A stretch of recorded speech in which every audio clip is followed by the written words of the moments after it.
Yo, first things first, it's time to shake ground in the 8th round. Box battle will break down for the beat and the rhyme tone. Jump in the cyclone, S-T-Y-L-E-S, yes I know. Buckshot through the speaker, dabbing the track with both hands. Buckshot through the speaker, dabbing the track with both hands. Moving this on now, making it pump loud, shaking it pump loud, making the pump style, making the pump loud. Don't watch the pump, what now? Watch the valve shake this up down. Buckshot through the speaker, dabbing the track with both hands. We reported a vehicle moving at a high rate of speed. Let's get containment on this guy and force him into a roadblock.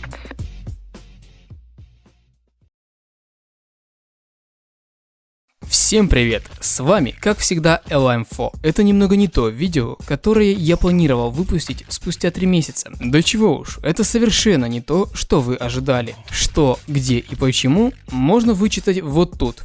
И еще вот это прочтите. Хочу дать ситуации с кражей моего контента некоторые огласки. Вот. Теперь можем начинать. Как бы то ни было, я вернулся снова в строю и готов вам рассказать кое-что очень интересненькое. А именно, про то, что вы любите, знаете, и что является одной из культовых и важнейших частей игры в Need for Speed Most Wanted. Это черный список, или же Blacklist. Кому как, мне лично больше нравится второе. Сегодня мы поговорим про него по полной. Все версии черного списка, машины его участников, теории и пару остатков, которые были найдены в финальной версии игры. Ну и давайте же начнем.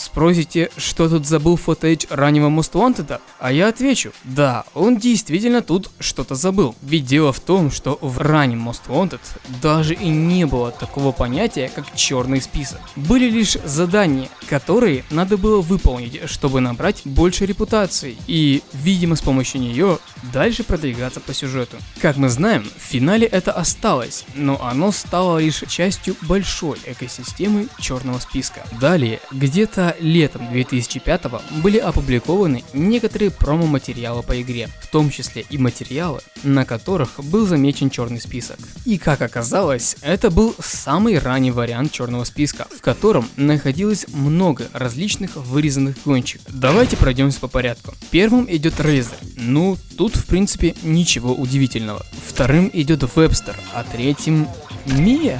Ну да.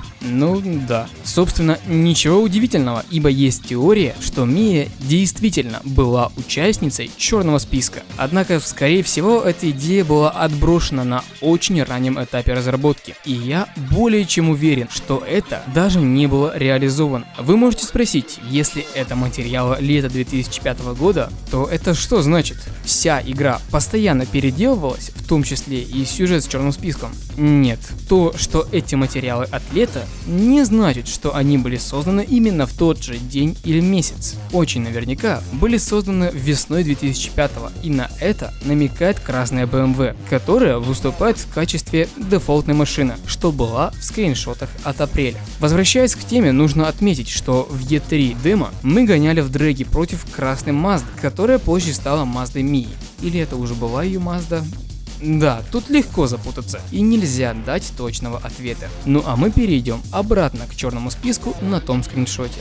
4-м местом у нас идет Bull, 5-м Минг, 6-м Ронни, а вот 7-м уже первый вырезанный персонаж Эдди Лью. И я, пожалуй, сразу скажу всем, кто только что захотел кое-что написать в комментариях. Нет, это не Эдди из первого андерграунда. По крайней мере, это очень вероятно. Ведь внедрение этого персонажа в Most Wanted все еще является теорией, и ничего нельзя утверждать точно. Лично я больше уверен, что это не тот Эдди, которого мы знаем.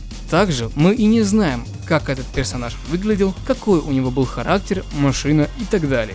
Ладно, 8-м членом черного списка у нас идет JV, а 9-м Джордан Кей. И как вы понимаете, о нем тоже ничего не известно. Нам, в принципе, ничего не известно о вырезанных участниках черного списка, и с этим уже ничего не поделаешь. Но персонажа занесем в копилку. Так, Тут ничего не видно. Ладно, видно лишь часть, и я могу сказать, что это Big Lou. Но вот кто 10-м идет? На этом скрине этого не узнать, но можно на другом. Благо скринов этой локации достаточно. Но и тут не все просто, ибо тут мы не можем увидеть членов черного списка ниже из-за пересвета. В принципе, достаточно понизить уровни скрина, и все сразу становится явным.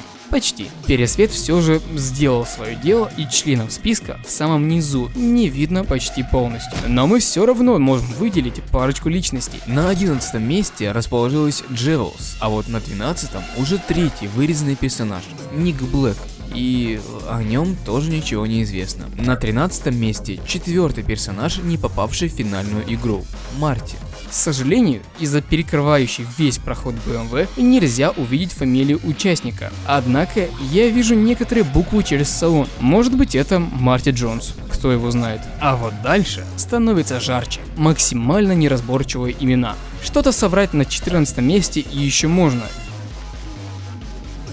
15 место уже останется загадкой навсегда. Мне кажется, что это Easy. Вот буква И, а вот Y. Или это Sony, его буквы также мне виднеются.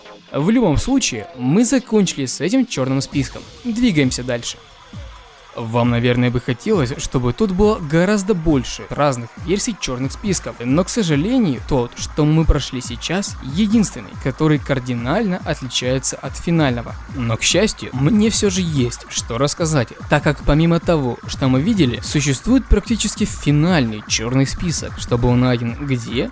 В демо-версии PlayStation 2, конечно же. Не поймите меня неправильно, я сам честно удивлен тем, насколько много всего есть в демо-версиях игр на консолях, по крайней мере так с Need for Speed. В общем, в демо-версии как такового черного списка вам не покажут, кроме того, что в интро-ролике. Но это не финальный черный список, а предварительный перед основным сюжетом. Да и с помощью относительно известных хаков демки там тоже нельзя найти черный список. Казалось бы, нет никаких остатков списков демки, но нам повезло, ибо в файлах игры есть интерьеры самой игры, такие как гараж, интерьер главного меню, магазины и так далее. И если вы догадливый человек, то уже поняли, что именно из интерьера гаража можно вытянуть черный список. Ведь, как мы помним, в финале в гараже он как раз отображен на стене. С помощью нехитрых манипуляций подменяем магазин на гараж и вуаля, вот вам и текстура черного списка на стене. Однако, как я и говорил, он почти финальный. Из изменений я могу отметить раннюю кличку Sony – Pit Boss. Далее у нас идет Тесс. И, внимание, у него другая машина. Причем эта машина вообще никогда не появлялась в игре. Это BMW 330 Ci. Фотки в интернете дают представление лишь о стоковой комплектации. Но что насчет затюненной тачки? Это останется загадкой. Далее идет Вик, который ранее был за рулем Audi A4. Ну, эта машина попала в игру. Жаль, не ее затюненный вариант для участника черного списка. Дальше идет пачка не отличающихся личностей. И только на 10-м месте у нас расположился Барон с его Porsche Cayenne S. Достаточно странный автомобиль, и стоит добавить, что это авто больше подходит на SUV Car, как в Underground 2. И как мы знаем, в финальной игре вообще нет SUV машин. На 9-м месте у нас располагается все еще Эрл. Вы можете сказать, но это не Эрл, ведь у Эрла другое имя, однако это он. Это можно понять, взглянув на другую версию Most Wanted для PSP. Там он имеет точно такое же имя, и кличка его тоже Эрл. Далее снова идет пачка идентичных с финальной версией игры персонажей. А вот на 4-м месте у нас расположился JV с его Carrera GT вместо его достаточно стильного Вайпера. И на этом, с этим черным списком из демки, все.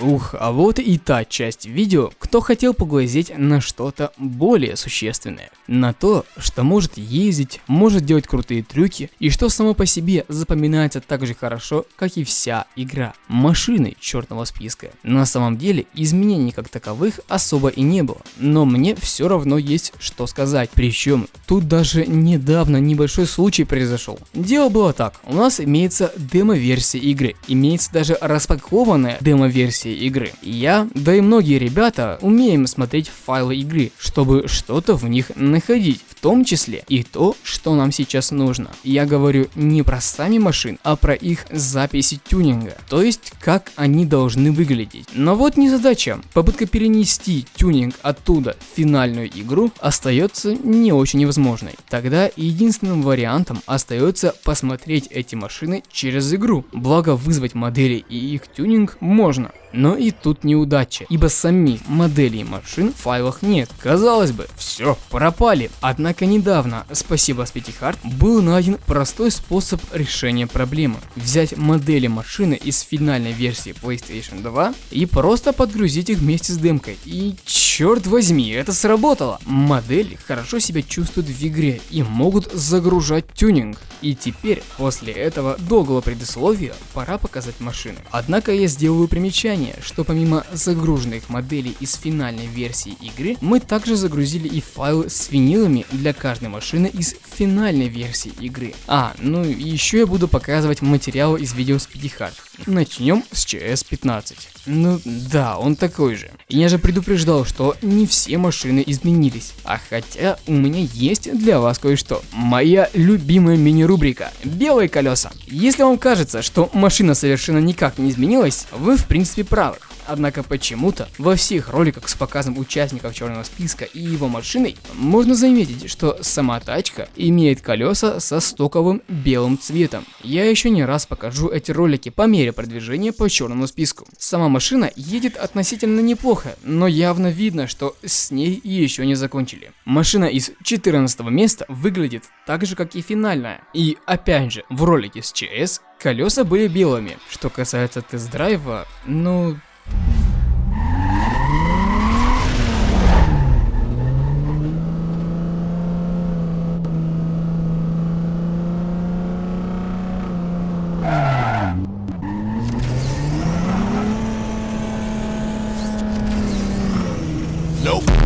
13 место, которое также не изменилось. Хотя цвет его колес одна из самых мистических загадок. Дело в том, что это не обычный цвет, металлик, глянец или матовый, а вырезанный тип, перламутровый. Может показаться, что сам цвет такой же коричневатый, но только с зеленоватым оттенком. Но тут нужно вспомнить ролик с Виком. Как мы видим, во время показа его машины колеса уже зеленые полностью, но все так же необычные.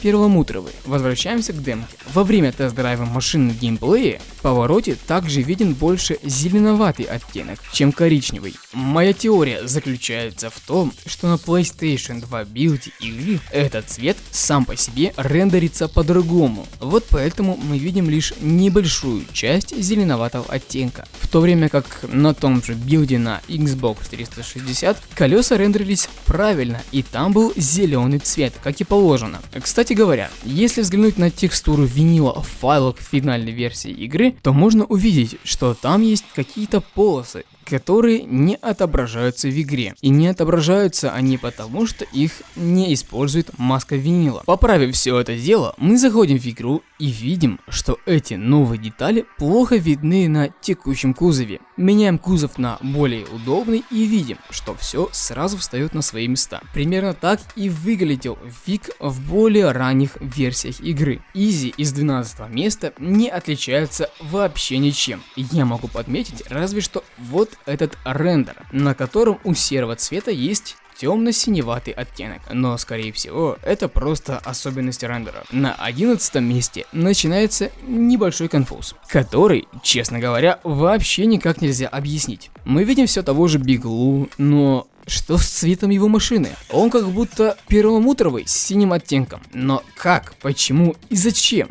Скорее всего, это баг или недоработка, ведь с цветом машины все нормально. Сам цвет ненормальный, это металлик. И в целом весь спектр цветов этой категории больше идет на перламутровый. Любой цвет из этой категории добавляет к любым винилам немного своего оттенка. Ну а если цвет черный, то добавляют синего. На 10-м месте расположился Барон с его облегченной версией Porsche Cayman S. Неизвестно, с чем связано исчезновение кузова, так как файлы самой машины остались от демки. Из изменений можно отметить другой спойлер, белые колеса и вырезанная часть винила, которую я также нашел в файлах финальной игры. 9-м местом идет Эрл, и его авто не имеет никаких различий с финальной версией. Однако в интернете достаточно давно был найден вот такой скриншот, где мы видим совершенно другую версию машины Эрла. Единственное сходство с финальной версией — это сам винил. Однако и из него убрали одну деталь в виде еще одной декали. И кстати, она нормально смотрится именно на этом кузове. На финальном она... Ну, я думаю, все и так ясно. Сам дизайн машины прям таки говорит о том, что это был промежуточный вариант. Нет еще дисков, спойлера, капота, да и в целом кузов такой себе. На 8-м месте у нас находится Джевелс с ее мустангом. Из изменений можно отметить совершенно другой винил. И все. Это уже тоже давно не секрет, но без этого видео было бы неполноценным. 7-е место не имеет никаких различий, как и уникальных деталей, разве что можно отметить, как всегда, белые колеса в ролике. А вот и 6-е место — Галлярдо Минго. Из изменений можно отметить долбанутую металлическую краску и другой кузов, который очень сильно меняет внешний вид машины. Да и звук у нее в геймплее интересный.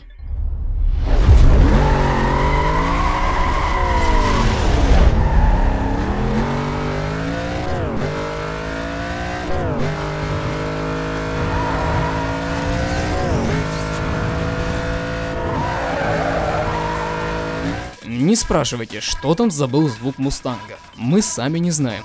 На 5-м месте расположился Вебстер с Corvette C6. Может показаться, что изменений нет, но они, как всегда, есть. Во-первых, цвет самой машины другой, он более яркий, и если присмотреться, это можно заметить даже в ролике с ним. Во-вторых, я, как всегда, проверил текстуру его винила в финальной версии и нашел вот это. Еще одна цифра 50, но уже на бампере. 4-м участником черного списка идет JV, и в демо-версии его вайпер точно такой же. Даже колеса серые, хотя в ролике с ним они белые. Мистика какая-то. Ну и вот, осталась знаменитая тройка. И по сути, никто из них не имеет изменений, кроме одного — Булла. А что вы ожидали? Рейзера? Я могу сказать разве что про его Мустанг, который ранее имел еще одну RZ на бампере, но больше ничего. А теперь вернемся к Буллу. Вы заметили, каким он был простым в финальной игре? Вообще никакого тюнинга, кроме колес и тонировки. Это в принципе оправдано, потому что кузова этой машины в игре исполнены не самым лучшим образом, хоть мне и нравится первый бодикит. Но в общем, у разработчиков была причина не делать тюнинг его машине.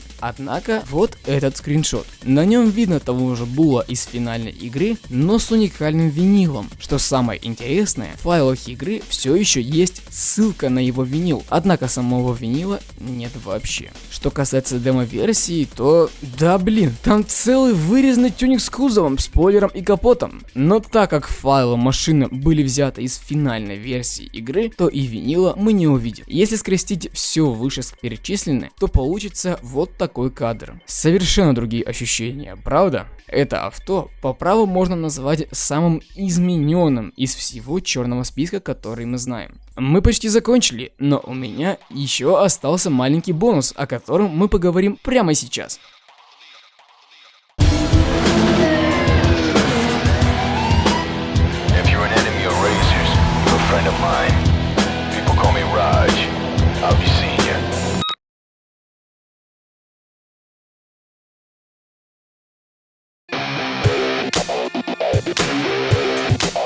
Думаю, эта тема является достаточно болезненной для тех, кого интересует черный список и его участники. Как я ранее упомянул в ролике, в интро демо-версии крупным планом показывают предварительный черный список. И в нем, как все видели, есть еще один участник под номером 16, Рок или же Роджер. Кстати, это единственное фото, которое есть. Как мы знаем, в финальной игре он стал обычным помощником, который отсылает различные советы, гайды и так далее. Помимо этого, Рок также немного продвигает сюжет и общается с игроком. Мы не знаем, каким точно был Рок по начальной задумке, но он точно был парнем посерьезнее. Однако шанс того, что он все же помогал бы игроку по сюжету, очень большой. Ведь не зря он в том же интро рассказывает игроку про черный список, а также говорит про испытание секундомером. Кстати, его голос был также более грубым и серьезным в бете. You may be fast, but you ain't gonna beat my times through the toll booth chain. But be warned, the cops are always hanging around the pen. Toll booth racing is our way of proving your actual run times. Let's just say not everyone in the blacklist can be trusted.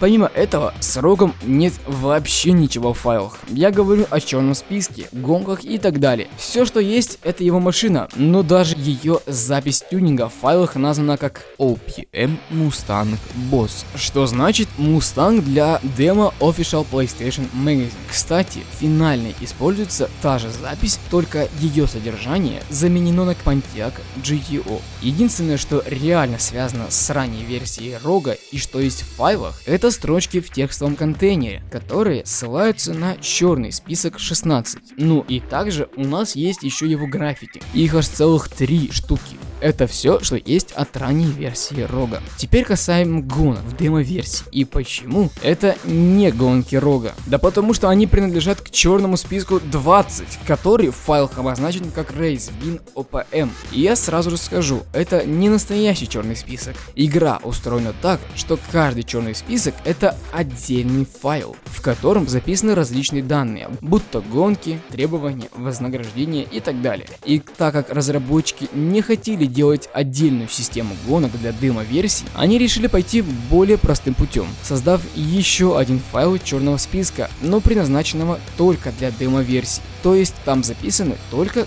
гонки и все. И если вы забыли, то OPM значит Official PlayStation Magazine, что в свою очередь означает, что эти гонки были специально сделаны для демо-версии, поэтому это не гонки Рога. Хотя у нас остался Драг, который вообще не относится ни к одному черному списку, ведь его название E3 демо. И как мы помним, на E3 действительно можно было поиграть в некую демо-версию игры, но в свою, лишь с одной гонкой и без Рога. Единственной гонкой там был Драг, так что в демо-версии в качестве дуэльной гонки используется Драг с E3 демо-версии игры. Вот такой салат нам приготовили разработчики в 2005 году.